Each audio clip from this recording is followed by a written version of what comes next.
If we examine the descriptions of the Sufi poet Rumi, where he describes the Medlevi Sufi round dance, this is the cypress tree in the middle of the garden, and this is the round dance.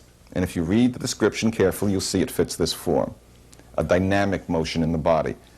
If you read in the daily prayers in the Hebrew tradition, you find something very interesting. There is a blessing that is said before saying the credo of Judaism, the Shema Yisrael. And the blessing says, "He who illuminates the earth," blessed are you, Hashem our God, King of the universe, who forms light and creates darkness, who makes peace and creates all. And what the teaching in the prayer book is that when you say who creates darkness, you touch the head tefillin. And when you say who creates light, you touch the arm tefillin. Did I get that right? If I didn't, I better get it over again. Yes, who creates, you say or, touch the arm tefillin, uvone hoshek, touch the head tefillin. The darkness, the hoshek, is in the darkness in the dome of the mind, in meditation, the quiet mind. And the light is the light of the world outside. And it also says in the Shema, the credo, it says, now I'll read the Hebrew first, Ukshartam la'ot al yadecha v'hayu l'totafot beineinecha.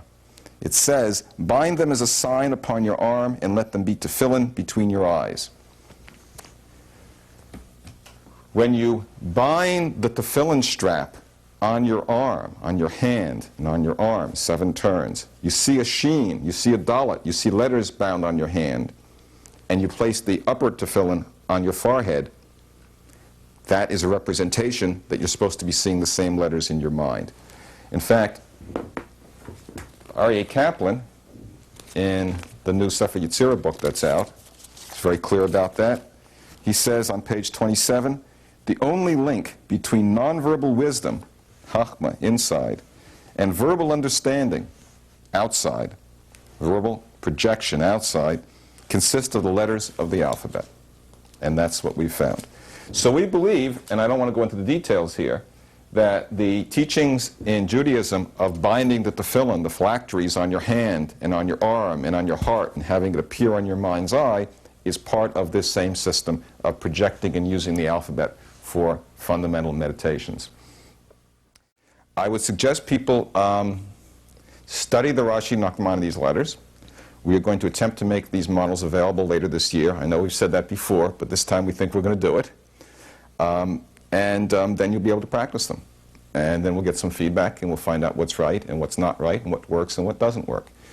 Now, you can leave the presentation now and just look at the motions. Obviously, a person with better abilities to dance could present it better than I could.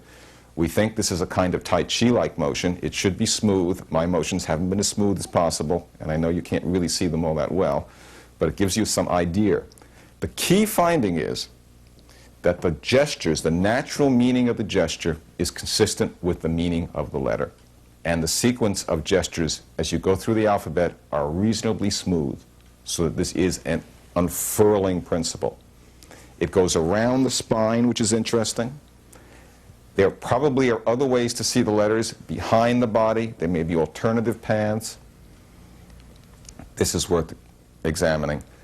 If we can learn the letters in order and how to go from one to the other, then it's possible that we can recover the meditations recorded in the texts.